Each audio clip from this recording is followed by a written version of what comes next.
तो रोज़ की तरह आनंद लिखने ब्लॉग में सबका हार्दिक स्वागत है। सबके मंगल भविष्य की कामना के साथ आज के प्रसंग में दोस्तों ब्रह्मा जी द्वारा भागवत कथा के आज के प्रसंग में ब्रह्मा जी द्वारा भगवान की स्तुति के संबंध में अनेक प्रकार के विचार भागवत कथा में कहे गए हैं। ब्रह्मा जी इस संबंध में भगवान की स्तुति कैसे करते हैं उसका सूक्ष्म स्वरूप प्रसंग जो है भागवत कथा में प्रस्तुत किया है। और कल के ब्रह्मा जी की उत्पत्ति कैसे हुई तो इस संबंध में मैत्रेय जी कहते हैं कि जब संपूर्ण दुखों को हरने वाले श्री मद् भागवत कथा का जब वह आरंभ करते हैं, शुरुआत करते हैं, उसके संबंध में वो ब्रह्मा जी की उत्पत्ति के बारे में विस्तार से वर्णन करते हैं। तो सृष्टि के पूर्व यह संपूर्ण विश्व जल में डूबा हुआ था। उसमें एकमात्र श्री नारायण देव शेष शैया पर विराजमान थे और उनके नेत्र मूंदे थे और सृष्टि कर्म के अवकाश लेकर आत्मा आनंद में मग्न थे।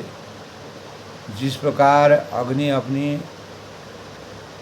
यानी दाहिका जिस प्रकार अग्नि अपनी दाहिका शक्ति आदि शक्तियों को छिपाए हुए लकड़ी में व्याप्त रहती है, उसी प्रकार से भगवान के संपूर्ण प्राणियों के सूक्ष्म शरीरों को अपने शरीर में लीन करके जल में शयन किया। तो एक सहस्त्र चतुर्युग शयन करने के अंतर उनकी काल शक्ति ने उन्हें जीवों के कर्मों को प्रवृत्ति के लिए प्रेरित किया। तो इसके बाद उनकी नाभि से एक सूक्ष्म तत्व जिसको कमल कोश के रूप में सहसा ऊपर उठा, उसने सूर्य के समान अपने तेज का उस अपार जल शक्ति को प्रकाशित कर दिया। फिर विष्णु भगवान स्वयं उस कमल में प्रविष्ट हो गए। तो भागवत कथा में ब्रह्मा की उत्पत्ति के संबंध में तब उसमें से संपूर्ण वेदों को जानने वाले जो ब्रह्मा जी प्रकट हुए और उस कमल की गद्दी में वैसे बैठे ब्रह्मा जी को जब कोई दिखाई नहीं दिया, तब वे गर्दन घुमाकर चारों ओर देखने लगे और इससे उनके चारों दिशाओं में चार मुख हुए। तो ब्रह्मा जी सोचने लगे कि मैं कौन हूँ, यह कमल यानी कमल बिना किसी आभार के जल में कहाँ से उत्पन्न हो गया। ऐसा सोचकर वे उस कमल की नाल में सूक्ष्म छिद्रों को होकर जल में घुसे और उस नाल के आधार को खोजते खोजते नाभि देश के समीप पहुँचने का भी कुछ पा सके। तो इस संबंध में विदुर जी कहते हैं कि अपार अंधकार में अपने उत्पत्ति स्थल को खोजते खोजते उन्हें बहुत काल बीत गए, बहुत समय बीत गया। अंत में वे वहाँ से लौट आए और पुनः अपने आधारभूत कमल पर बैठकर प्राणवायु की जीत कर चित्त को निसंकल्प किया और समाधि में स्थित हो गए। तो इस प्रकार दोस्तों 100 वर्ष तक तप करके ब्रह्मा जी को ज्ञान की प्राप्ति हुई। उन्होंने अपने अधिष्ठान का ज्ञान उनको अपने अधिष्ठान का ज्ञान प्राप्त हुआ, जिसे पहले वे खोजने पर भी नहीं देख पाए थे। अपने ही अंतःकरण में वह प्रकाशित हुआ। तो उन्होंने देखा कि प्रलयकालीन जब पृथ्वी प्रलय का समय आता है, तब जल में शेष जी के विग्रह की शैया पर पुरुषोत्तम भगवान श्री कृष्ण अकेले, विष्णु भगवान अकेले लेटे हैं। तब ब्रह्मा जी ने भगवान के नाभि सरोवर को प्रकट हुआ कमल, नाल, आकाश, वायु और अपना शरीर अपना शरीर कंवल में 5 पदार्थों ही ब्रह्मा जी को दिखाई पड़े। उनको कुछ समझ नहीं आया था और कैसे सृष्टि रचना करूं। तब वे श्री हरि के में चित्त लगाकर, यानी उन परम पूजनीय प्रभु की स्तुति करने लगे। तो ब्रह्मा जी द्वारा भगवान की स्तुति किस प्रकार करते हैं, वह आज के प्रसंग की बात है। ब्रह्मा जी ने तब इस संबंध में कहा कि हे प्रभु, जो परम शक्ति हो, आपका यह रूप जिसके नाभि कमल में प्रकट, आपका यह रूप जिसके नाभि कमल में प्रकट हुआ हूँ, सैकड़ों अवतारों का मूल है। अर्थात वहीं से शुरुआत होती है, श्री गणेश होता है। हे परमात्मन, आपकी चित्त शक्ति प्रकाशित करने रहने के कारण अज्ञान आपसे सदा ही दूर रहता है। इसीलिए विश्व की रचना करने के लिए मैंने आपकी शरण ली है। ब्रह्मा जी द्वारा भगवान की स्तुति में ब्रह्मा जी क्या कहते हैं, जब तक पुरुष आपके यानी अभय पद चरणाबिंदु का आश्रय नहीं लेते हैं, तभी तक उसे धन, घर, बंधुजनों के कारण प्राप्त होने वाले जो भय है, शोक है, लालसा है, अभय प्रद और अत्यंत क्षोभ सताते हैं। और तभी तक मेरे ही भावना बनी रहती है और जो उसके दुख का एकमात्र कारण। तब वह कहते हैं कि हे स्वामिन, हे प्रभु, जब तक मनुष्य इंद्रिय और विषयी माया के प्रभाव में अपने को आपसे भिन्न देखता है, अलग देखता है, तब तक उसके लिए इस संसार चक्र की निवृत्ति नहीं होती। तो हे नाथ, आप तक पहुँचने का जो मार्ग है, आपकी लीला है, कथाएं हैं, का श्रवण करने से, नाम जाप करने से आप निश्चित ही उस मनुष्य के हृदय में निवास करते हैं, उसमें विराजमान करते हैं, जिसका हृदय भक्ति द्वारा शुद्ध हो गया होता है, यानी जो पवित्रता के स्वरूप में विराजित हो गया। तब वह कहते हैं कि हे भगवान, आप एक हैं और संपूर्ण प्राणियों के अंतःगुण में उनकी आत्मा रूप से स्थित हैं। इसीलिए आप जगत प्रसिद्ध हैं।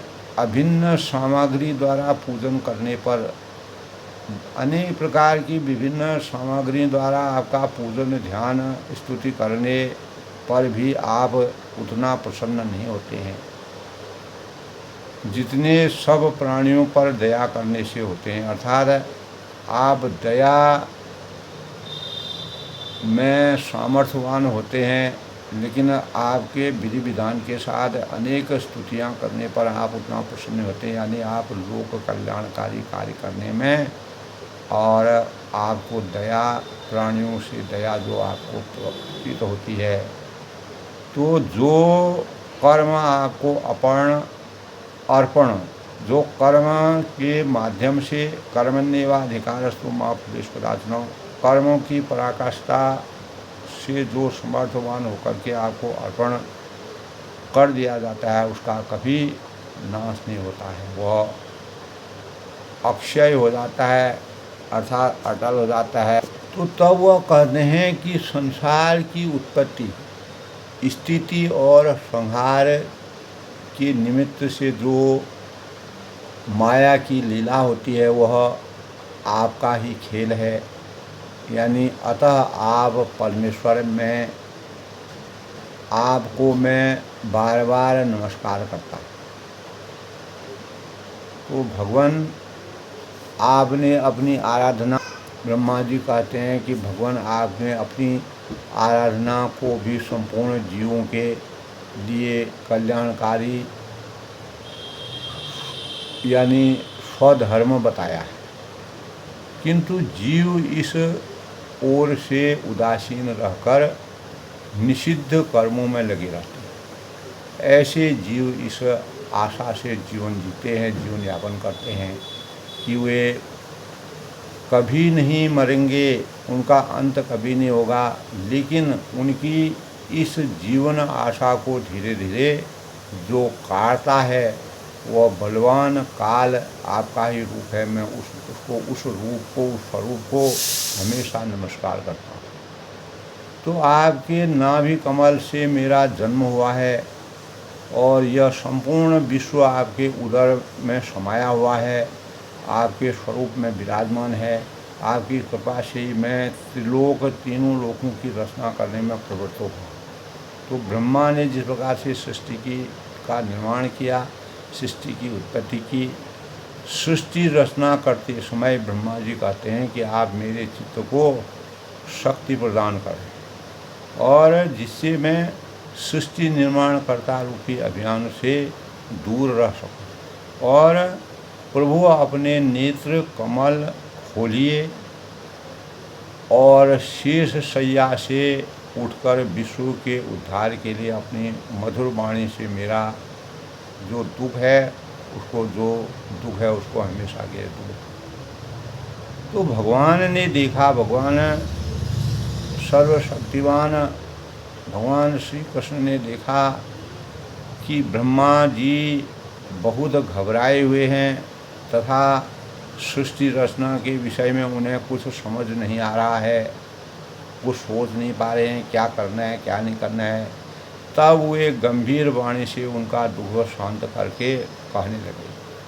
अब भगवान क्या कहते हैं? श्री भगवान ने कहा, वेद गर्भ तुम सृष्टि रचना का कार्य आरंभ करो, तुम एक बार फिर तप करो और भागवत ज्ञान का अनुष्ठान करो, फिर भक्ति युक्त चित्त से तुम संपूर्ण लोक और अपने को मुझको व्याप्त देखोगे, अपने में मेरे को व्याप्त देखोगे, तब तुम्हें अभिमान नहीं होगा, किसी प्रकार का मद नहीं होगा, किसी प्रकार का अहंकार नहीं होगा और आप सर्व गुणकारी और सर्वशक्तिमान होंगे। सर्वशक्तिमान होकर के आप मानव जीवन का कल्याण करेंगे। तब वह कहते हैं कि ब्रह्मा जी कहते हैं कि मेरा आश्रय कौन है। इस संदेश से तुम कमल नाल जो है, कमल की जो नाल के द्वारा जल में उसका मूल खोज रहे थे, जो उसका स्वरूप खोज रहे थे, सो मैंने तुम्हें अपना यह स्वरूप अंतःकरण में ही दिखलाया है। तो मैं यानी तुम्हारे तप से और तुम्हारी स्तुति से अत्यंत प्रसन्न हूँ, खुश हूँ। और भगवान जब ब्रह्मा जी के द्वारा किए गए तप से अत्यंत प्रसन्न हो जाते हैं स्तुति से, ध्यान से, नाम जाप से। तो तब वह कहते हैं कि तुम सृष्टि रचना का कार्य आरंभ करो। इसके बाद भगवान अदृश्य हो गए। तब भगवान ने ब्रह्मा जी को सृष्टि की उत्पत्ति के सभी मानकों को क्रमशः उनके ज्ञान संज्ञान में डाला। और ब्रह्मा जी ने अनेकों बार प्रभु से कहा कि आपका यह रूप जिसके नाभि कमल में मैं प्रकट हुआ हूँ और सैकड़ों अवतारों का मूल है, परमात्मा ने आपकी जो चित्त शक्ति है वह प्रकाशित रहने के कारण अज्ञान आपसे सदा ही दूर रहता है। ज्ञान रूपी प्रकाश का संचार हो जाता है। इसीलिए विश्व की रचना करने के लिए मैंने आपकी शरण ली है। आपकी शरण में मैं हमेशा विराजमान हूँ, आपका शरणागत हूँ। आपका तो ब्रह्मा जी द्वारा भगवान की अनेकों प्रकार से स्तुति करने पर भगवान प्रकट हो रहे हैं। भगवान कहते हैं कि जो शक्ति मैंने आपको प्रदान की है, जब तक पुरुष आपके अभय प्रद चरण बिंदुओं का आश्रय नहीं लेगा, तभी तक उसे धन, घर, बंधुजनों के कारण प्राप्त होने वाली जो भय है, शोक है, लालसा है, अभय प्रद और अत्यंत लोभ सताते हैं। और तभी तक मैं और मेरे ही भावना उसमें बनी रहती है, जो उसके दुख का एकमात्र कारण है। तो कहते हैं कि वेद गर्भ तुम सृष्टि रचना का ब्रह्मा से कहते हैं कार्य आरंभ करो। तुम एक बार फिर तप करो, भागवत ज्ञान का अनुष्ठान करो, फिर शक्ति युक्त चित्त से तुम संपूर्ण लोक और अपने में मुझको व्याप्त देखोगे, उसका अपने में मेरे को पाओगे। और अब तब तुम्हारा जो है, जब मेरी शक्ति तुम्हारे अंतःकरण में विराजमान हो जाएगी, तब तुम्हारे जीवन में किसी प्रकार का अभिमान है, मद है, घमंड है, यह पूर्ण रूप से समाप्त हो जाएगा। और मेरा आश्रय इस संदेश से तुम कमल नाल के द्वारा जल में उसका मूल खोज रहे थे, सो मैंने तुम्हें अपना यह स्वरूप अंतःकरण में ही दिखलाया है। तो मैं तुम्हारे तप से, ज्ञान से, भक्ति से, नाम जाप से और जो अपार भक्ति का स्वरूप है उससे, तुम्हारी स्तुति से अत्यंत ही प्रसन्न हूँ, खुश हूँ, पूर्ण रूप से संतप्त हूँ। और मेरी पूरी अपेक्षाएं पूर्ण हो गई हैं। अब तुम जो है सृष्टि की रचना का कार्य प्रारंभ करो। और मनसा वाचा कर्मणा से जब तुम सृष्टि के कार्य में समर्थवान हो गए, तो इसके बाद भगवान अंतर्ध्यान हो गए। उन्होंने ब्रह्मा जी को पूरी सृष्टि रचना करते समय का जो ज्ञान, जो निर्माणकर्ता के रूप में ब्रह्मा जी को अपना ज्ञान दिया, अपने नेत्र कमल, तब उन्होंने कहा कि अपने नेत्र कमलों को खोलिए और शेष शैया से उठकर विश्व के उद्धार के लिए अपनी मधुर वाणी से मेरा, ब्रह्मा जी ने जब उनसे कहा था कि मेरा विषाद, मेरा दुख, मेरे अंतःकरण में जो विश्व की, जो सृष्टि की रचना के समय के संबंध में विचार हैं, भगवान से इस प्रकार की स्तुति की, विनय की, आराधना की, तब उनका अज्ञान हमेशा के लिए समाप्त हुआ और ज्ञान रूपी प्रकाश का संचरण हुआ।